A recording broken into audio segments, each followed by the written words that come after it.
Assalamualaikum warahmatullahi ta'ala wabarakatuh. Kembali lagi di channel Fiksi Cerita Horor. Untuk kisah kali ini ada sebuah cerita dari tulisannya Indri Sonaris. Dan untuk kisah yang akan saya bawakan kali ini, sebuah kisah yang berjudul Teror Sunda Bolong. Dan untuk seperti apa kisahnya, mari kita masuk ke ceritanya. Jam segini kok masih ada yang nangis sih? Siska melirik jam dinding. Sudah pukul 1.47 dini hari. Ia meletakkan bukunya, melepas earphone. Tangisan itu terdengar lagi. Suara perempuan dengan suara serak, parau dan memilukan. Terdengar sama. Entah dari mana, kadang terdengar dekat, kadang seperti berasal dari jauh. Siska berdiri pelan, menempelkan telinganya ke dinding kamar kos. Suaranya seperti tertahan, isakan pilu yang menyesakkan. Seketika Siska menjauh, wajahnya pucat pasi. Itu suara dari kamar sebelah. Kamar yang ia tahu sudah kosong sejak Dara pindah 3 hari yang lalu. Kenapa ada suara? Dara udah pindah kan? Dengan hati-hati, ia membuka pintu kamarnya. Hanya sedikit, lorong itu temaram. Lampu hanya menerangi satu titik di tengah lorong panjang, menyisakan bayangan pekat di kanan kiri. Pintu kamar kosong itu tertutup rapat, tapi tangisan itu masih terdengar semakin jelas dan sangat memilukan. Jantung Siska berdetak kencang. Ia menatap pintu kamar itu lama. Degupnya bersaing dengan senyap yang kian menusuk. Cetek. Lampu lorong tiba-tiba berkedip, lalu tiba-tiba padam. Siapa di sana? Tanya Siska. Suaranya nyaris bergetar. Tidak ada jawaban. Hanya suara napas berat dan langkah kaki samar seperti langkahnya diseret. Siska mundur hendak menutup pintu kembali. Namun saat itu sebuah bisikan terdengar sangat jelas di dekat, tepatnya di belakang punggungnya. Siska. Napas Siska tercekat. Ia segera membalikkan badannya. Tapi tidak ada siapa-siapa di belakangnya. Ia yang ketakutan langsung menutup pintu dengan keras. Ia menguncinya dengan tangan gemetar, lalu melompat ke atas ranjang, menarik selimut sampai ke atas kepala.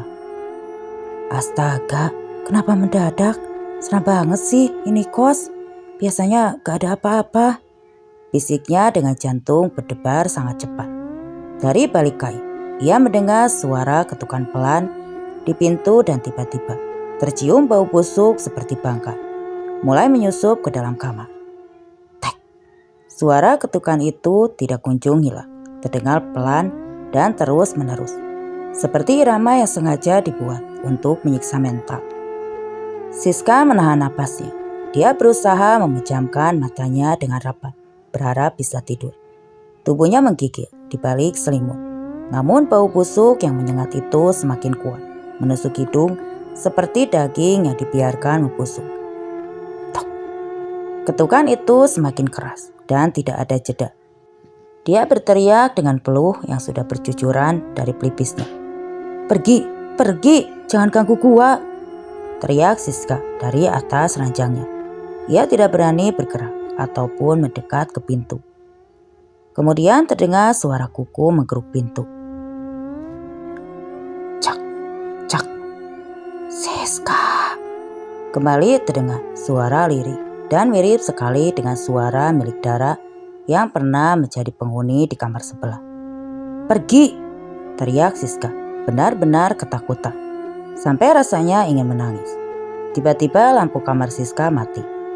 Siska menyingkap selimut sedikit, mencoba meraih ponselnya dan menyalakan pas handphone. Betapa terkejutnya Siska saat melihat sosok yang berdiri di dekat pintu, bukan di luar pintu, tetapi di dalam. Wanita berpakaian putih compang-camping dengan rambut panjang berantakan dan berdiri memunggunginya. Melihat sosok itu, jantung Siska berdebar sangat cepat. Dia sampai tidak bisa bergerak maupun berkedip saking syoknya. Tiba-tiba rambut gimbalnya itu bergerak, membuka punggungnya sampai memperlihatkan area punggungnya yang terdapat lubang besar menganga. Belatung menjalar keluar dari lubang yang penuh darah dan anak itu. Tulang-tulang punggungnya mencuat. Perlahan kepala wanita itu berputar tanpa membalikkan badan, memperlihatkan wajahnya. Matanya kosong, hitam lega. Wajahnya pucat dan terlihat luka borok yang membusuk di kedua pipinya. Bibirnya yang pucat tiba-tiba menyeringai. Naik ke arah Siska. Siska, Siska. Siska menjerit histeris sampai kehilangan kesadarannya. Ternyata bukan hanya Siska yang mendapat teror. Dalam beberapa hari terakhir, penghuni kos lainnya pun juga kerap mengalami kejadian aneh. Suara tangisan di malam hari, bau busuk menyengat yang datang dan pergi, serta bayangan perempuan yang muncul sekilas lalu menghilang di lorong.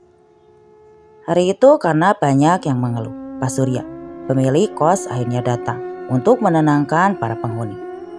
"Pak Surya, tolong benerin kamar pojok itu ya," kata Rio, penghuni kamar nomor 3.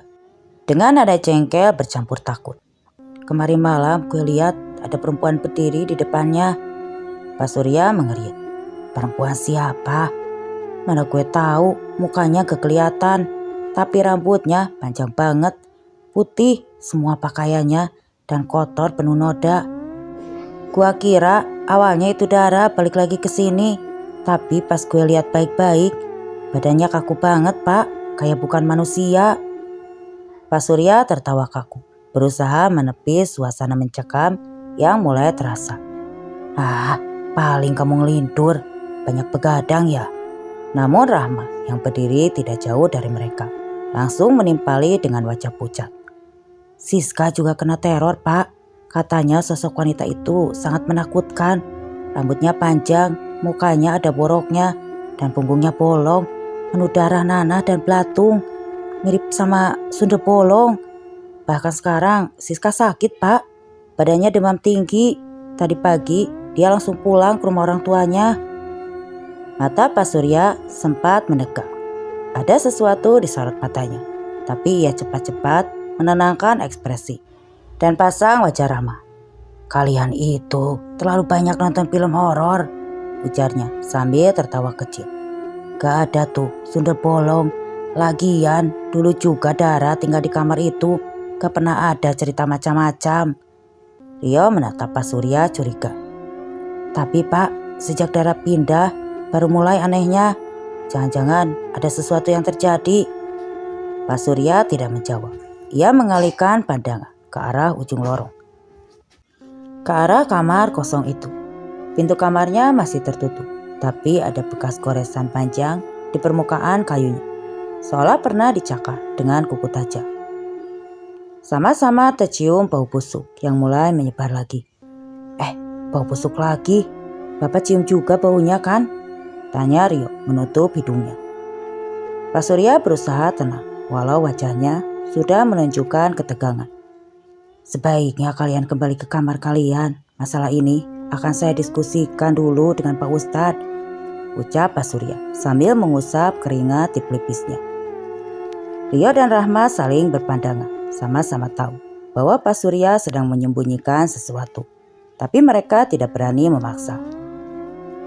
Setelah semua kembali ke kamar masing-masing, Pak Surya berdiri seorang diri di lorong, matanya menatap lama ke pintu kamar pojok itu. Pak Surya menghela napas berat, jemarinya bergetar saat menyentuh gagang pintu kamar kosong itu. Tidak ia buka, hanya menempelkan telapak tangan. Tok, tok, tok. Pak Surya terloncat kaget saat mendengar suara ketukan dari dalam kamar kosong itu. Spontan dia melepaskan pegangan tangannya di kenop pintu dan berjalan mundur menjauh dari pintu itu dengan wajah yang sangat pucat. Tiba-tiba terdengar suara isakan tangis dari dalam kamar. Napas Pak Surya tercekat, keringat dingin sudah memenuhi pelipisnya. Dia pun bergegas pergi dari sana dengan panik dan wajahnya pucat. Malamnya Rahma tidak bisa tidur, rasa takut masih menyelimutinya. Ia memutuskan untuk menulis buku jurnalnya, mencoba menenangkan diri. Tapi baru beberapa kalimat ditulis, terdengar langkah kaki dari lorong. Suara langkah diseret terdengar sangat jelas. Rahma menghentikan aktivitasnya dan menajamkan pendengarannya dengan jantung yang berdegup kencang. Karena rasa penasaran, Ia bangkit dari duduknya dan berjalan perlahan mendekati pintu. Ia mencoba mengintip dari lubang pintu. Kosong, tidak ada apapun di luar sana. Tapi bau busuk itu datang lagi. Kali ini jauh lebih menyengat sampai membuatnya muak. Terdengar suara kuku yang menggores pintu. "Siapa di luar?" bisik Rahma hampir tidak terdengar oleh dirinya sendiri. Sampai terdengar lirih di belakangnya. "Rahma." Rahma langsung mundur hingga tubuhnya terjatuh ke lantai. Tubuhnya gemetar, penuh ketakutan. Tanpa pikir panjang, dia langsung bangkit dan naik ke atas ranjangnya. Menarik selimut, menutup telinga, tapi bisikan itu makin lama makin jelas. Tangisan lirih perempuan itu mulai terdengar. Kali ini dari balik lemari kamarnya. Rahma menggigil di bawah selimut, matanya terpejam. Tapi telinganya masih menangkap suara-suara itu. Tangisan lirih, penuh pilu. Salah satu pintu lemari bergeser sedikit sendiri, menimbulkan bunyi gesekan kayu yang menggores telinga. Rahma memberanikan diri membuka sedikit selimut. Matanya menyapu ruangan yang remang. Lampu kamar kini berkedip pelan, seperti akan mati total. Suara tangisan itu semakin jelas. Dan kini terdengar suara napas berat dan parang, seolah seseorang berdiri di dekatnya, mencoba menahan isakan dengan kesakitan. Rahma tidak bisa bergerak, tubuhnya kaku. Tapi matanya menangkap sesuatu. Di bagian bawah lemari ada sepasang kaki pucat kotor dan berdarah. Jemari kakinya panjang dan kaku, tapi ada darah menetes perlahan ke lantai keramik putih, membentuk kenangan kecil. Rahma menahan napas sambil membaca ayat kursi sebisanya. "Tolong pergi, jangan ganggu. Aku tidak pernah ganggu siapapun. Tolong pergi," gumamnya dengan terus membacakan ayat kursi dengan mata terpejam. Saat dia membuka matanya lagi, sosok itu sudah hilang dan Rahma bisa bernapas lega. Setelah kejadian Rahma, suasana kos semakin mencekam. Beberapa penghuni memilih pindah, sisanya hidup dalam ketakutan. Pak Surya mencoba menenangkan semuanya, tapi dalam hati ia tahu ada sesuatu yang tidak beres. Malam itu di kamar tidur, Pak Surya berbaring bersama istrinya Purini. Suasana tenang, lampu tidur redup menyala di sisi ranjang. Istrinya menyandar manja, mencoba mencairkan ketegangan yang menyelimuti rumah beberapa hari terakhir. "Jangan terlalu dipikirkan terus, Mas. Kasihan anak-anak kos, mereka jadi ikut stres," ujar Purini lembut sambil mengusap dada suaminya. Pak Surya hanya mengangguk. "Iya, Ma, mungkin aku akan mencari orang pintar untuk mengusir makhluk gaib yang mengganggu di kos," ujar Pak Surya. "Sudahlah, Mas, jangan dibahas lagi. Kita pikirkan hal lain saja." Ia mencoba mencium suaminya, membelai pipinya, menciptakan suasana yang lebih hangat. Tapi saat mereka mulai berdekatan, Pak Surya melihat sosok yang duduk di sisi ranjang di belakang istrinya. Spontan Pak Surya mendorong tubuh Rini, membuat istrinya terkejut. "Ada apa, Mas?" "Tidak, aku sepertinya salah lihat, Ma. Kita mulai lagi," ujarnya dengan jantung berdegup kencang. Dia kembali mendekati istrinya, tapi lagi-lagi Pak Surya melihat sosok wanita berpakaian putih compang-camping duduk di sisi raja, sedang menatapnya dengan sorot mata tajam penuh amarah. "Dara," batin Surya terkejut, bukan main melihat wajah sosok pucat itu. "Mas," Rini kembali heran karena Surya malah turun dari ranjang. "Kenapa?" "Aku ingin ke kamar mandi, kamu tidurlah," ucap Surya, langsung pergi ke kamar mandi dengan jantung berdegup kencang. Pak Surya masuk ke kamar mandi, menyalakan keran nastapa dan membasuh wajahnya. Air dingin tidak cukup meredakan degup jantungnya yang mengkilat. Wajah pucat perempuan itu mirip sekali dengan Dara. Wajah hancur itu, mata kosong yang menatapnya penuh amarah. Tidak mungkin salah lihat. Ia menatap wajahnya di cermin. Tapi tiba-tiba bayangan di cermin tidak mengikuti gerakannya. Wajahnya menunduk, tapi bayangan di cermin itu tetap menatapnya tajam.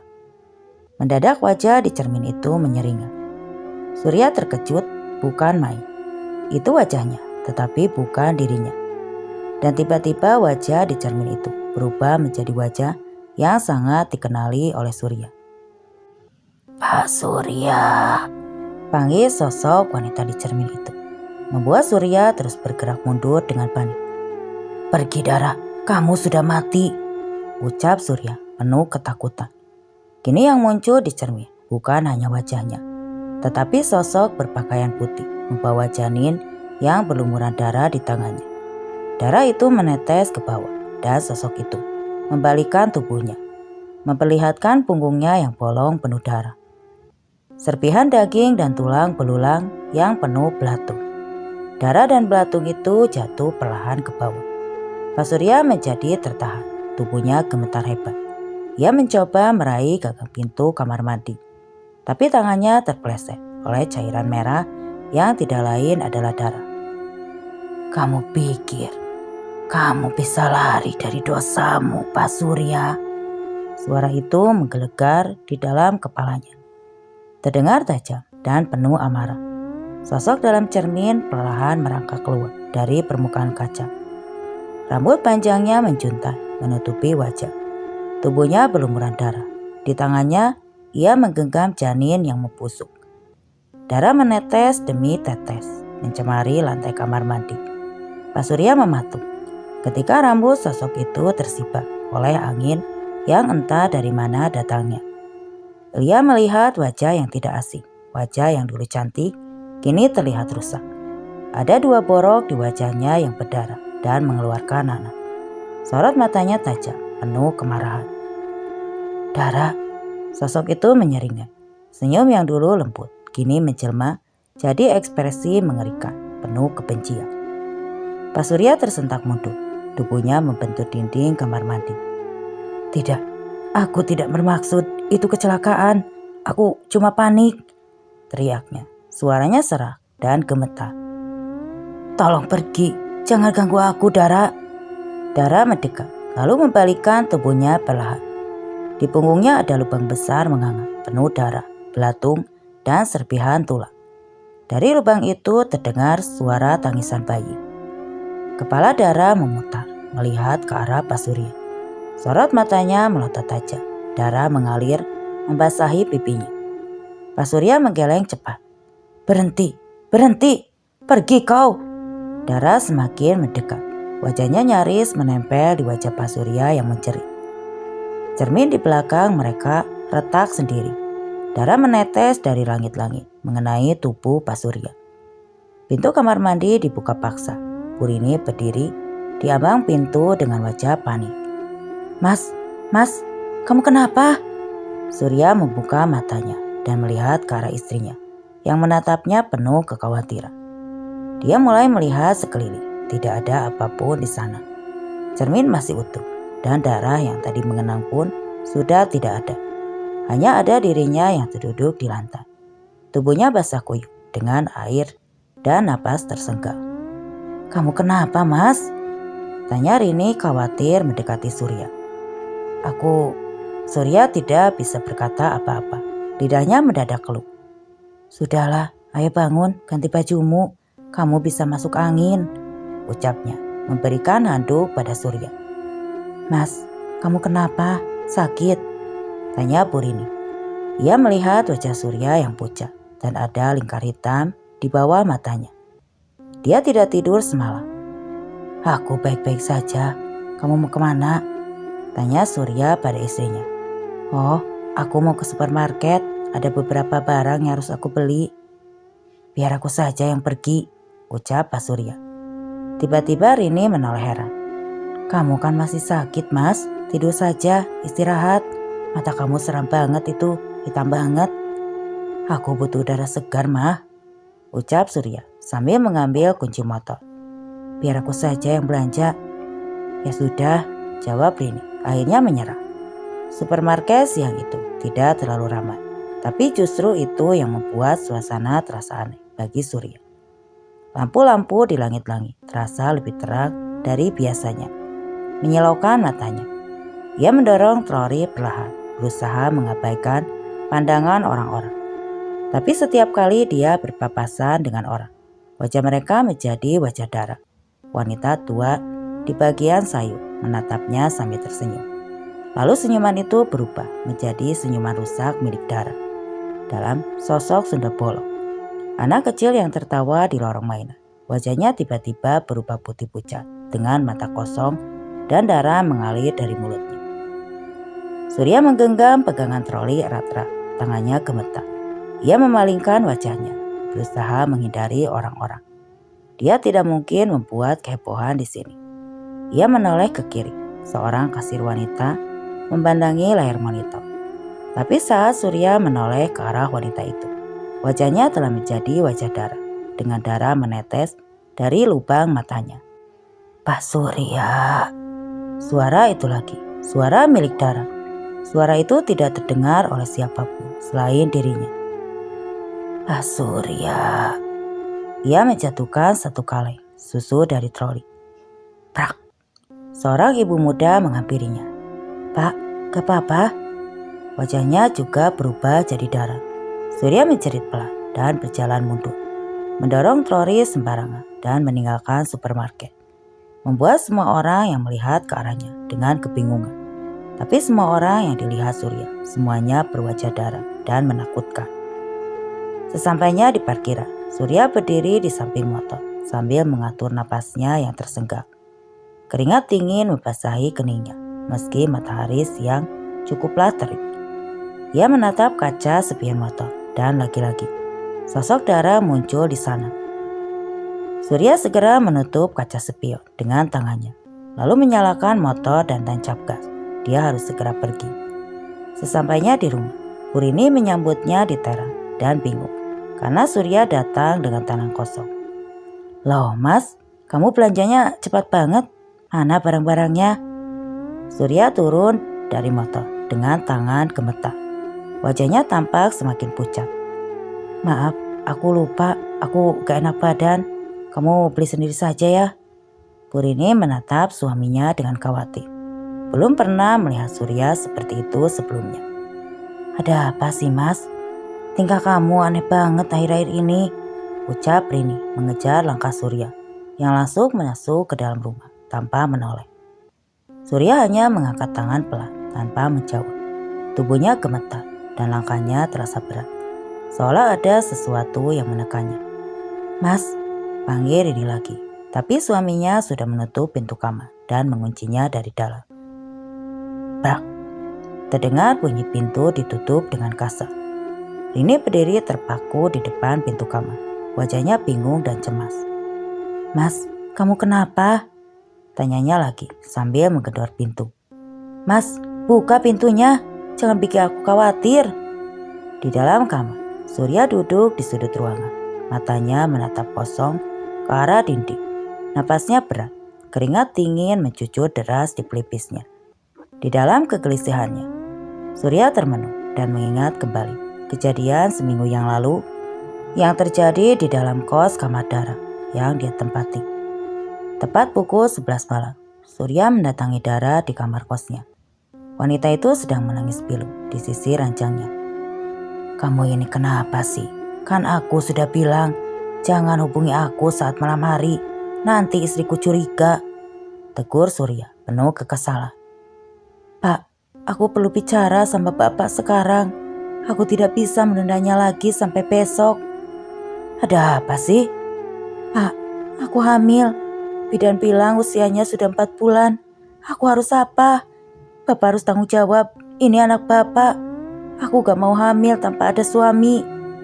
Surya memejamkan mata, mengembuskan napas panjang. Kemudian menggeleng kepala. Enggak Dara, kamu pasti salah. Jangan fitnah aku kayak gitu. Fitnah? Bapak pikir aku bohong? Aku simpan semua pesan dari bapak. Aku bisa kasih bukti kalau bapak yang udah hamilin aku tentang hubungan kita selama setengah tahun ini. Aku sudah bilang, aku tidak ingin kamu hamil. Sekarang gugurkan, perintah Surya dengan nada tegas. Apa? Tidak, aku tidak mau menggugurkannya, tolak Dara dengan tegas. Kalau bapak tidak mau tanggung jawab, aku akan temui Bu Rini dan mengatakan semuanya hubungan di antara kita berdua. Telapak tangan Surya menampar rahang Dara dengan keras. Jangan coba-coba Dara, kamu sudah gila. Iya, aku sudah gila. Aku tidak mau dicampakkan seperti ini. Tiba-tiba Surya membekap mulut Dara dengan tangannya. Jangan teriak, gila kamu ya. Kamu mau hancurin hidupku. Dara meronta panik, berusaha menjerit. Tapi cengkraman Surya makin kuat. Tubuh wanita itu bergetar hebat dalam pelukan paksa. Dengan dorongan panik, Surya mencekik Dara dengan kedua tangannya. Dara berusaha melepaskannya, menendang-nendang. Tangan mencakar ke udara, tapi kekuatan lelaki itu jauh lebih besar. Jangan Pak Surya. Suara Dara melemah, napasnya berhenti satu-satu. Brak! Pak Surya membenturkan kepala Dara ke daun pintu dengan keras sebanyak 2 kali. Darah mulai mengalir dari pelipis Dara. Pandangannya mulai kabur dan tubuhnya terkulai. Surya terdiam, napasnya memburu. Ia memandangi tubuh Dara yang tergeletak di lantai dengan genangan darah mengalir perlahan di bawah kepalanya. Tangannya gemetar, matanya mulai berkaca-kaca. Tapi semua sudah terlambat. Kenapa kamu maksa Dara? Kenapa? Gumamnya, menatap kedua tangannya gugup. Ia berdiri, menatap mayat Dara yang masih menggunakan dasar merah muda yang lusuh. Perutnya terlihat sudah membuncit kecil. Maafkan aku Dara, tapi kamu gak ngerti posisi aku. Aku gak bisa biarin kamu ngomong ke Rini. Dengan tangan gemetar dan penuh darah, Surya menyeret tubuh Dara dan memasukkannya ke dalam koper milik Dara. Dia juga memasukkan semua barang-barang Dara ke dalam tas lain dan kantong kresek. Kemudian dia membersihkan bekas darah yang ada di lantai dan menghapus jejak pembunuhan di sana. Setelah itu Surya membawa koper dan barang-barang Dara tepat dini hari, saat tidak ada siapapun. Syukurnya saat itu, Siska yang tinggal di kamar sebelah sedang tidak ada. Surya mengubur koper berisi jasad Dara dan semua barang-barangnya di kebun kosong tidak jauh dari kos. Minum dulu tehnya, ucap Rini lembut, menyerahkan segelas teh hangat kepada suaminya yang duduk lesu di atas ranjang. Makasih Ma. Surya meneguk sedikit, lalu diam. Matanya menatap kosong ke arah jendela yang sudah tertutup tirai. Kamu beneran gak apa-apa? Tanya Rini sambil menyentuh tangan suaminya. Iya, aku baik-baik saja Ma. Tapi suaranya tidak lagi terdengar tenang. Ada getaran aneh dalam setiap katanya. Rini memandangnya dengan ragu. Ia lalu duduk lebih dekat. Tangannya menyentuh lengan Surya, lalu turun menyentuh dada pria itu. Sudah lama loh kita tidak melakukannya. Biasanya kamu yang selalu minta tiap hari, ucapnya dengan senyum menggoda. Surya tertegun antara kaget dan kebingungan. Tapi tubuhnya juga letih dan membutuhkannya. Ia tidak punya tenaga untuk menolak. Iya Ma. Mereka pun mulai saling mendekat. Tapi di tengah kegiatan, wajah Rini perlahan jadi wajah Dara. Surya menegak, napasnya tercekat. Wajah yang semula ia kenal sebagai istrinya kini telah berubah menjadi wajah Dara yang pucat, penuh lebam dan luka di pelipisnya. Rambut panjangnya kusut dan basah. Matanya merah menatap lurus padanya. Dara terus tersenyum, senyum yang dingin dan menghantui. Teruskan Pak Surya, bisik Dara dengan suara pelan menggema dalam kepala Surya. Tubuh Surya langsung membeku, napasnya memburu. Ia menatap wanita di bawahnya yang kini tertawa kecil. Tawa yang menggema, nyaring, dan sangat asing. Tidak, ia langsung mundur, menjatuhkan dirinya dari ranjang dan berguling ke lantai.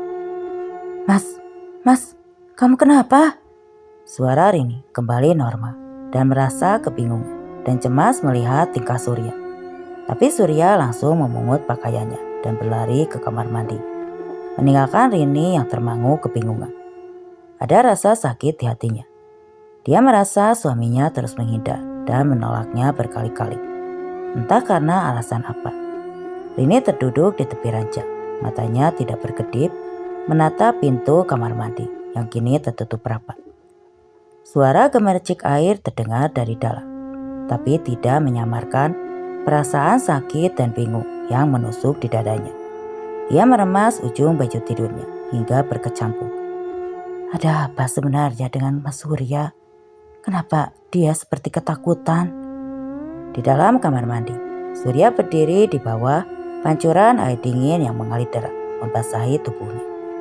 Giginya bergemeretuk, tapi bukan karena dingin, melainkan rasa takut yang menempel di kulitnya seperti lumpur busuk. Tiba-tiba saja ia merasakan tubuhnya disentuh oleh sesuatu yang sangat dingin. Surya membeku. Tubuhnya tidak bisa digerakkan, seolah seluruh ototnya lumpuh oleh rasa takut yang menjalar. Dari ujung kaki hingga ke tengkuk, ia menatap cermin yang mulai dipenuhi uap.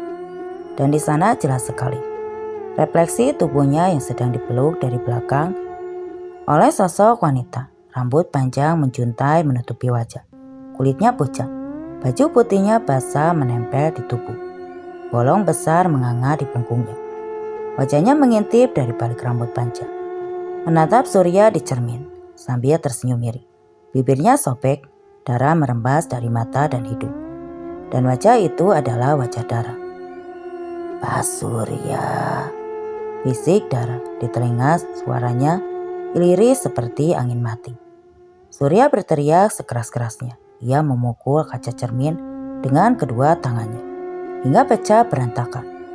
Dara langsung menyembur dari jari-jarinya. Tubuhnya terjatuh ke lantai kamar mandi.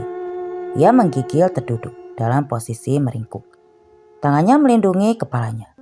Pergi, pergi, pergi, teriak Surya. Di balik pintu, Rini terkejut saat mendengar suara kaca pecah dan cerita. Ia langsung menggedor pintu panik. Mas Surya, kamu kenapa mas? Buka pintunya, mas. Namun tidak ada jawaban. Rini mencari-cari kunci cadangan, lalu dengan gemetar membuka pintu kamar mandi. Dan saat pintu terbuka, ia menemukan Surya duduk di sudut kamar mandi. Tubuhnya menggigil, darah menetes dari telapak tangan dan sikunya. Ya Tuhan, mas, kamu kenapa? Rini segera memeluk suaminya, berusaha menenangkan dan menghapus darah dengan handuk kecil. Tapi Surya hanya bisa bergumam lirih. Dia datang, Ma. Dia datang. Rio baru saja tiba di rumah kos, tepat pukul 11 malam.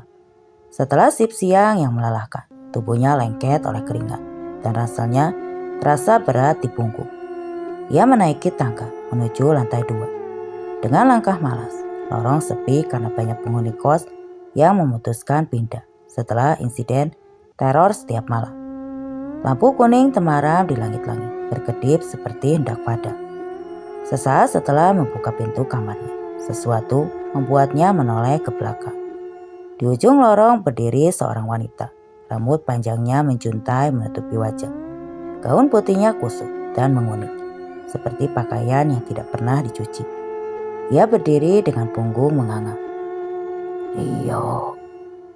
Rio mematung, merasa ngeri, tapi masih mencoba logis. Mbak, gumamnya pelan, nyaris tidak terdengar. Wanita itu tidak bergerak, tidak bereaksi, dan tidak bersuara. Perasaan Rio mulai tidak enak. Ia buru-buru masuk ke dalam kamarnya dan menutup pintu rapat.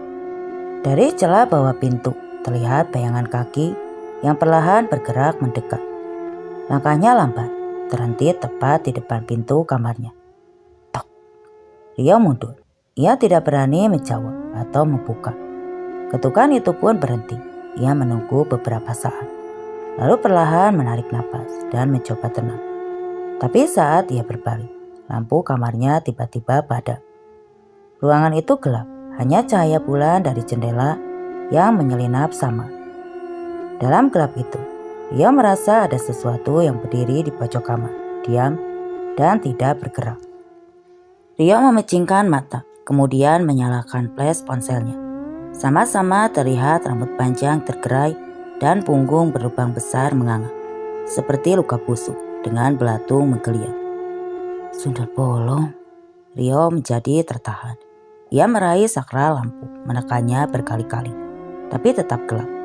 Ketika ia menoleh kembali dan mengarahkan flash ke pojok kamar, sosok itu sudah tidak ada. Tapi saat Rio berpaling ke cermin lemari, sundel bolong itu berdiri tepat di belakangnya. Dengan kepala yang berputar ke belakang, wajahnya kini terlihat pucat, rusak. Matanya menatap kosong dan senyum mengerikan terukir di wajah yang penuh luka. Ia terjungkal ke belakang, menggulingkan meja kecil yang nyaris menabrak dinding. Namun saat ia membuka mata lagi, tidak ada apapun di kamarnya. Sosok itu tidak ada di sana, tapi hawa kamar itu terasa pengap dan bau bangkai. Dan dari bawah pintu mengalir perlahan genangan darah pekat merah. Rio membeku, tubuhnya gemetar hebat saat melihat genangan darah perlahan merembas masuk dari bawah pintu. Warna merah pekat, kental dan mengeluarkan bau amis yang menusuk hidung. Ia merangkak menjauh dari pintu. Punggungnya menempel di dinding, matanya liar menatap sekeliling. Ruangan kamar kosong, tapi kengerian yang merayap di kulitnya. Tiba-tiba, krak. Suara engsel pintu berderit.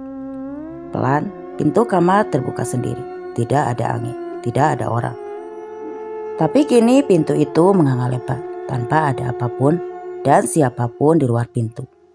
Gelapnya lorong terlihat, tapi tidak ada satupun cahaya dari lampu manapun. Dia memicingkan mata, bayangan itu kembali muncul. Dia kembali mengarahkan flash ponsel ke arah pintu. Sosok wanita berambut panjang itu kini berdiri di ambang pintu kamarnya, sedang menatap Rio dalam diam. Sorot matanya yang tajam terlihat sendu. Entah kenapa, kedatangannya seperti bukan untuk menakuti Rio.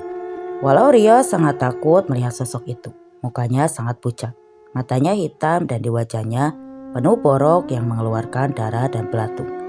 Namun saat Rio amati dengan seksama, wajah itu nampak tidak asing baginya. Kedua mata Rio terbelalak lebar saat mengenali. Darah, gumamnya lirih, napasnya mempuru. Dadanya naik turun. Ia ingat betul perempuan itu, penghuni kos yang ramah tapi tertutup dan jarang keluar dari kamarnya. Seminggu lalu Dara pergi dan menurut Pak Surya, dia memutuskan pindah kos. Tapi kini, dia berdiri di hadapannya dalam wujud yang bukan lagi manusia. Sundel bolong itu melangkah masuk, tubuhnya membungkuk. Lubang besar menganga di punggungnya, gelap hitam penuh belatung. Rio ingin berteriak, tapi suaranya tertelan rasa takut. Cahaya ponsel padam, situasi menjadi gelap total. Pergi, tolong pergi, jangan menggangguku. Teriak Rio sangat gelisah, sekaligus takut. Di tengah ketakutan dan kegelisahan itu, lampu kamar tiba-tiba menyala, dan betapa terkejutnya Rio. Wajah menakutkan itu berada tepat di depan matanya. Rio menjerit sampai kehilangan kesadarannya. Rio dan Rahma berdiri di depan rumah Pak Surya. Matahari belum tinggi, tapi keduanya tampak gelisah dan kurang tidur. Ia terus menatap sekitar, seolah khawatir sosok itu akan muncul kapan saja. Rahma pun tidak kalah cemas. Semalam ia mendengar suara-suara aneh di kamar mandi kos, tapi tidak berani keluar kamar. Pintu rumah terbuka. Rini muncul dengan wajah yang tambah lelah. Matanya sembab, seperti baru menangis. Maaf ya, Pak Surya lagi sakit, ucap Rini pelan. Sudah beberapa hari ini dia gak keluar kamar dan mengurung dirinya. Saya sendiri juga bingung, jelas Rini. Saat Rahma dan Rio mencari Pak Surya, Rahma dan Rio saling pandang. Sakit apa, Bu? Tanya Rahma hati-hati. Gak tahu, tiba-tiba saja dia pucat, gemetar. Terus dia bilang dia tidak mau diganggu. Akan pun saya titip di depan pintu kamar. Rio menelan ludah. Akhirnya bicara apa tujuan kedatangannya. Bu, saya harus cerita sesuatu tentang kos itu. Suaranya serius. Saya gak tahu ibu percaya atau enggak, tapi semalam saya diteror lagi. Rini menatap bingung. Diteror? Iya Bu, oleh sosok sundel bolong. Dan wajahnya itu mirip dengan wajah Dara, salah satu penghuni kos yang sudah pindah beberapa minggu lalu. Saya sudah dengar kabar dari Bapak beberapa hari lalu. Saya pikir teror itu sudah berhenti. Entah kenapa mendadak ada teror hantu seperti ini. Padahal sebelumnya baik-baik saja. Ujar Rini menelan ludah. Ia merasa cemas. Apa sebaiknya panggil Ustadz atau paranormal? Siapapun yang bisa bantu usir sosok itu. Soalnya kalau terus begini, kami gak betah, Bu. Kos itu seperti bukan tempat tinggal manusia, usul Rio. Rini terdiam cukup lama, lalu pelan-pelan ia mengangguk. Baiklah, saya juga takut dan khawatir. Semenjak suami saya bertingkah aneh, saya mulai mencium bau aneh di rumah, seperti bau amis darah head atau bau bangkai mungkin. Kok sama rumah ini diganggu? Rio menganggukkan kepalanya. Saya kenal seorang ustadz yang kebetulan rumahnya tidak jauh dari sini. Ya sudah, tolong dibantu ya. Rio, jujur saja, saya bingung dan tidak bisa meninggalkan Bapak sendirian. Mana anak-anak kami di perantauan semua, ucap Rini menghela napas. Iya Bu, masalah ini akan saya urus. Cepat ya, sebelum semuanya terlambat, kata Rahma sebelum mobil hitam itu berhenti, tepat di depan rumah Pak Surya. Dari dalamnya turun seorang pria parubaya berpeci putih dengan sorot mata tenang namun tajam. Rio langsung menyambutnya. Ini Ustadz Mahfud, kata Rio memperkenalkan beliau yang saya ceritakan tadi, Bu. Bu Rini mengangguk dan menyambut sang Ustadz dengan tangan gemetar. Terima kasih sudah datang, Pak Ustadz. Kami benar-benar butuh bantuan. Ustadz Mahfud hanya mengangguk tenang. Insya Allah, selama niat kita baik, kita tidak perlu takut. Mereka bertiga masuk ke dalam rumah. Begitu melangkahkan kaki ke ruang tengah, Ustadz Mahfud langsung berhenti. Matanya menyipit, mengamati langit-langit dan sudut-sudut ruangan. Tempat ini sudah tidak bersih, gumamnya lirih. Bau anyir darah langsung tercium samar-samar. Ustadz Mahfud melangkah pelan lalu berhenti di depan pintu kamar Pak Surya. Ia mendekatkan wajahnya ke pintu dan menempelkan telapak tangannya.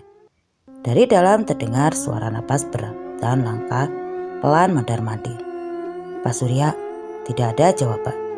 Lalu tiba-tiba ketukan keras terdengar dari dalam kamar. Tapi anehnya, bunyi itu seperti berasal dari dinding, bukan dari pintu. Duk, duk, duk. Rio dan Rahma saling pandang ketakutan. Buka pintunya, perintah Ustadz Mahfud tenang.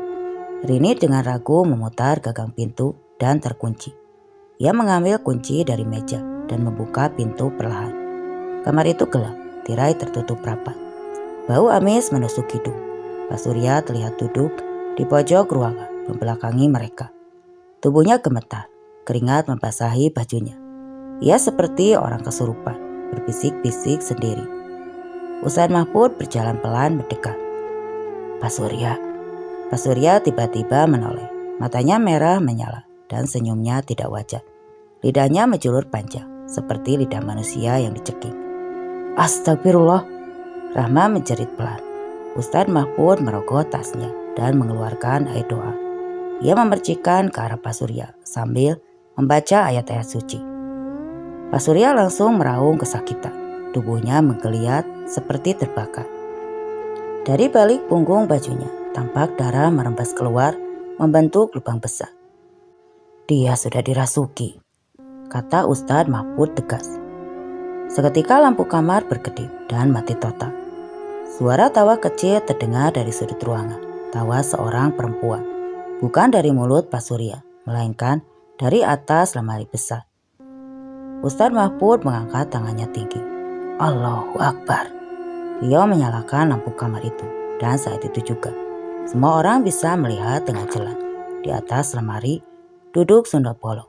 Wajahnya adalah wajah darah yang tersenyum mengerikan. Sosok Sunda Bolong tiba-tiba menghilang, meninggalkan hawa pengap dan bau amis yang masih menggantung di udara. Ustadz Mahfud tetap berdiri tegak, tangannya masih terangkat. Bibirnya terus merapalkan ayat suci untuk menutup celah kehadiran makhluk halus itu. Pak Surya terkulai di lantai, tubuhnya berkeringat hebat. Dadanya naik turun, tidak beraturan. Namun tiba-tiba ia bangkit perlahan dan duduk di sudut ruangan. Matanya masih merah, tapi kini tatapannya kosong dan dalam. Suaranya berubah pelan dan serak, hampir menyerupai suara perempuan. Dia sudah membunuhku. Pria ini sudah membunuhku. Semua orang membeku. Rini menatap suaminya dengan wajah shock. Apa maksud kamu, Mas? Tanya Rini. Suara tawa pelan, suara tawanya seperti keluar dari dua mulut sekaligus. Suamimu membunuhku karena dia tahu aku hamil dan tidak mau aku melaporkan semuanya padamu. Tawa itu pecah. Di tengah ruangan bergema menyeramkan. Seolah ada dua suara keluar dari mulut Pak Surya. Suara laki-laki dan perempuan bersatu dalam nada penuh kebencian dan dendam. Rini menatap suaminya dengan tubuh gemetar. Hamil? Apa maksudnya ini? Jangan bercanda. Tolong, bilang ini tidak benar. Pak Surya atau entitas yang merasukinya memandang Rini dengan senyum tipis yang mengerikan. Dara datang malam itu. Dia menangis dan meminta aku bertanggung jawab. Dia mengancam akan melaporkan semuanya padamu. Aku tidak mau. Kamu tahu, aku membunuhnya dan janinnya. Rio mengepalkan tangan, napasnya tertahan. Rahma menahan tangis, memeluk tubuhnya sendiri, mencoba tetap tenang. Kamu kemanakan jasadnya? Tanya Rio, suaranya berat dan penuh kemarahan. Aku menguburnya. Aku membunuhnya. Tega kamu, Mas. Tubuh itu ambruk ke lantai dan menangis sesegukan di sana. Ustadz Mahfud menunduk dalam. Dosa yang disembunyikan selama ini akhirnya terbongkar. Ia memberi isyarat pada Rio untuk segera bertindak. Rio bergegas keluar kamar, tangannya gemetar saat menekan nomor darurat. Sementara itu, di dalam kamar, Ustadz Mahfud terus merapalkan ayat-ayat suci dengan suara lantang. Air doa ia percikan ke tubuh Pak Surya yang kini menggeliat liar seperti kesurupan hebat. La haula wala quwata illa billah. Keluarlah, wahai makhluk yang menyesatkan. Suara Pak Surya menjerit, tubuhnya kejang, lalu membentur lantai keras hingga bisa keluar dari mulutnya. Dari punggung bajunya, darah merembas membentuk bekas lubang besar, seperti luka lama yang kembali terluka. Tiba-tiba hawa di ruangan menjadi dingin. Semua lampu berkedip. Dari sudut ruangan, sama-sama muncul bayangan perempuan berambut panjang, menjuntai dengan gaun putih berlumur darah. Wajahnya rusak sebagian, namun masih bisa dikenali. Itu adalah sosok Dara. Dia hanya berdiri di sana, menatap mereka tanpa suara. Ustadz Mahfud terus melapalkan ayat-ayat suci, hingga tubuh Pak Surya ambruk, tidak bergerak. Bayangan Dara perlahan memudar di sana. Pak Surya, panggil Ustadz Mahfud. Perlahan Pak Surya matanya terbuka. Dia sadar dan cukup kebingungan melihat ada beberapa orang di ruangan itu. Kemudian matanya langsung tertuju pada Rini yang sedang menangis. Mah, tega kamu Mas, teriak Rini, sangat hancur dan terluka. Apa yang terjadi? Tanya Surya kebingungan. Kami sudah mendengar semuanya. Pak Surya, sekarang aku ilas semua dosa-dosamu, ucap Ustadz Mahfud. Dan di saat bersamaan, Rio masuk. Tega banget lu, Rio mengamuk dan hampir memukul Surya kalau tidak ditahan oleh Ustadz Mahfud. Kendalikan diri kamu nak Rio, istighfar. Tapi bajingan ini, Rio tidak bisa melanjutkan kata-katanya selain menghela napasnya sambil beristighfar. Surya bergerak mendekati Rini yang masih menangis di sana. Maafkan aku, Ma. Ampuni aku. Aku hilap, aku salah. Jangan sentuh aku, teriak Rini menjerit, marah dan memukul Pak Surya penuh emosi. Tega sekali kamu, Mas. Bahkan usia gadis itu seumuran putri kita. Maaf, Ma. Surya menangis, bersujud di depan Rini yang sangat hancur. Setelah polisi datang, Surya mengakui semua kesalahannya dan menunjukkan di mana jasad Dara dikubur.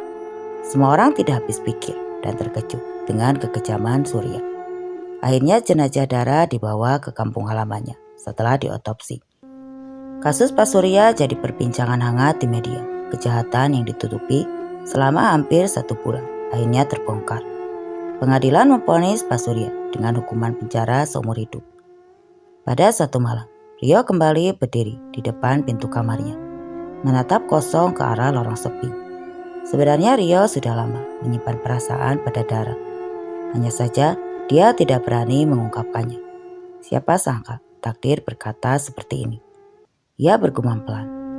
Tenanglah di sana, Dara. Aku tidak akan melupakanmu.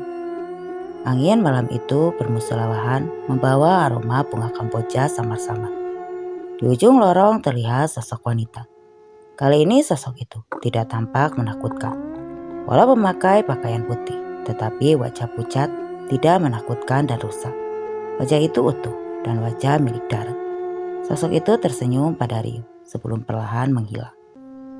Dan cerita pun selesai. Oke teman-teman, sekian untuk kisah kali ini. Terima kasih untuk yang sudah mampir di channel ini.